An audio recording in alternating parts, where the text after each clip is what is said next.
आज के इस तफसीली जायजे में हम एक नहायत ही मशहूर कौन और अहम मौजू पर बात करेंगे। हम इस्लाम के मुक़द्दस तरीन मकामात की तारीख और उनके तर्ज तामीर की गहराई में जाएंगे।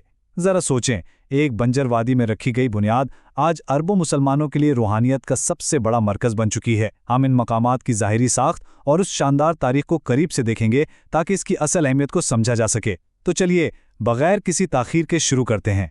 इस गुफ्तगू को आगे बढ़ाने के लिए हमारे पास ये 5 अहम नुकात हैं। सबसे पहले हम इस्लाम के मरकज़ पर बात करेंगे, फिर खाना काबा के तर्ज तामीर को देखेंगे, उसके बाद उसकी इब्तदा और इस्लामी दौर की तारीख पर नज़र डालेंगे। चौथे नंबर पर फ़तेह मक्का और हज का जिक्र होगा और आखिर में बात होगी जदीद दौर की तौसी और चैलेंजेस पर। चलिए आगे बढ़ते हैं। तो हमारा पहला हिस्सा है इस्लाम का मरकज़। सऊदी अरब का खित्ता हिजाज अपने अंदर एक बहुत ही शानदार तारीख समेटे हुए है। इसी खित्ते में मक्का मुकर्रमा वाक़ है। ये शहर नक्शे पर सिर्फ एक आम सी जगह नहीं है, बल्कि सदियों से अकीदत का महवर है और इसके बिल्कुल बीचों बीच काबा वाक़ है। अरबी में काबा का मतलब है मुकब, यानी एक क्यूब।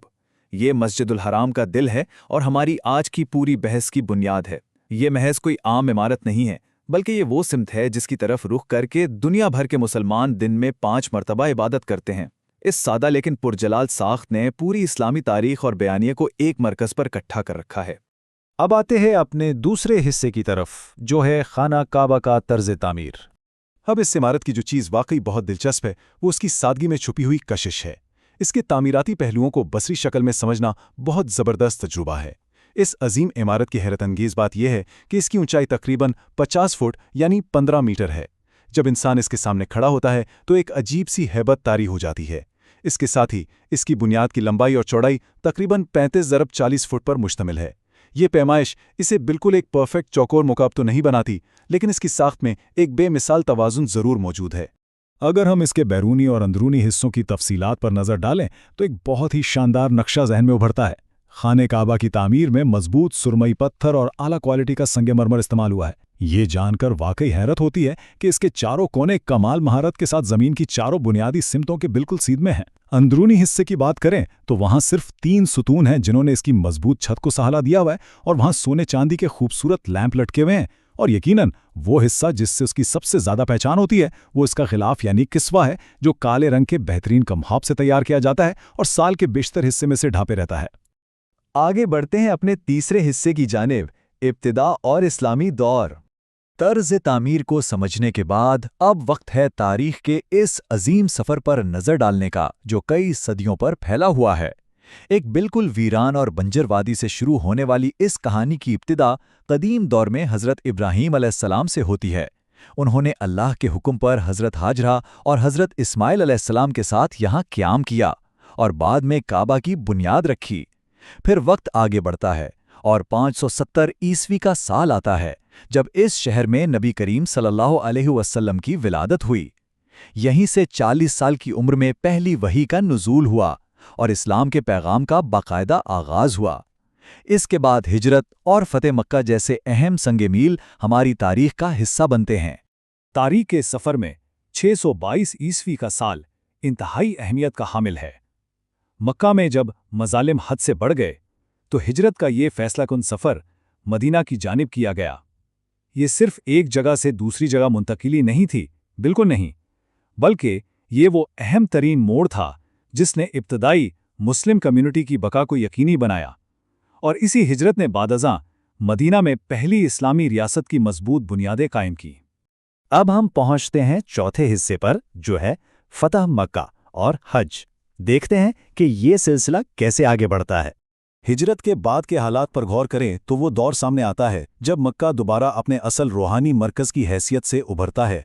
630 ईस्वी इस्लामी तारीख का एक बहुत ही शानदार वाक़या है। कई सालों की जिद्दोजहद के बाद नबी करीम सल्लल्लाहु अलैहि वसल्लम मुसलमानों के एक बड़े लश्कर के हमरा मक्का में दाखिल हुए। लेकिन ये दाखिला किसी किस्म के तकब्बुर या इंतकाम के साथ नहीं था, बल्कि बेहद पुरअमन, नरमी और मुफाहमत के साथ था। ये हकीकत में ईमान की एक बहुत बड़ी फतह थी। इसी मौका पर खाना काबा और उसके इर्द गिर्द मौजूद तमाम बुतों को हटा दिया गया और यूं हज़रत इब्राहीम अलैहिस्सलाम के तौहीद के अक़ीदे को इसके खालिस तरीन रूप में दोबारा बहाल कर दिया गया। फ़तेह मक्का के बाद से ये शहर हमेशा के लिए एक आलमी मरकज़ बन गया।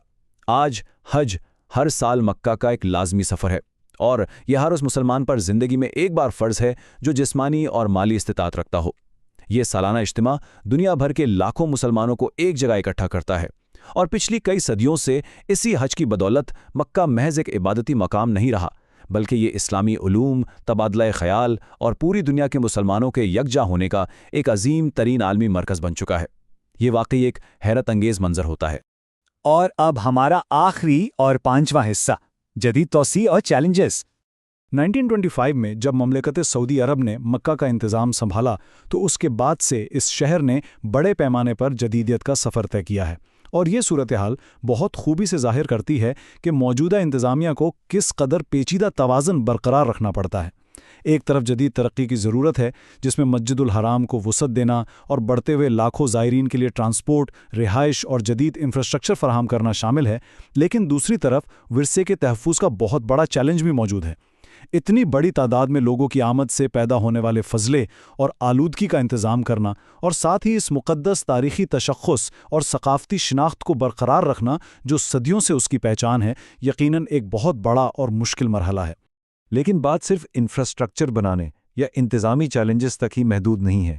مکہ مکرمہ عالمی سطح پر انتہائی منفرد مواقع بھی فراہم کرتا ہے۔ یہ شہر دنیا بھر کے لوگوں کے درمیان بین المذاہب مکالمے اور افہام و تفہیم کو بڑھانے کا ایک زبردست ذریعہ ہے۔ ذرا سوچیں، جب دنیا کے کونے کونے سے آئے ہوئے مختلف نسلوں، زبانوں اور ثقافتوں کے لوگ یہاں ایک ہی لباس میں جمع ہوتے ہیں تو یہ اسلام کی عالمگیریت اور مساوات کا ایک بے مثال عملی نمونہ پیش کرتا ہے۔ ان مقدسات کا تحفظ دراصل ہماری آنے والی نسلوں کے لیے روحانی اور تاریخی ورثے کا حقیقی تحفظ ہے۔ تو آخر میں سب سے اہم نقطہ اور سوال یہ پیدا ہوتا ہے کہ اس مکمل اور شاندار سفر پر غور کیا جائے۔ ایک بنجر وادی میں موجود محض ایک عمارت کیسے ایمان اور تبدیلی کا ایک عالمی مینار بن گئی؟ حضرت ابراہیم علیہ السلام کے دور کی سادگی سے لے کر آج کے لاکھوں زائرین کے ہجوم تک، خانہ کعبہ اور مکہ مکرمہ کی تاریخ عقیدت، قربانی اور مسلسل ارتقاء کی ایک ایسی کہانی سناتی ہے جس کی دنیا میں واقعی کوئی دوسری مثال نہیں ملتی۔ امید ہے کہ آج کے اس تفصیلی جائزے نے ان مقدس مقامات کی تعمیر اور تاریخ کے حوالے سے کچھ نئے اور دلچسپ پہلو سامنے لائے ہوں گے۔ اس اہم موضوع پر مزید غور و فکر جاری رکھیے گا۔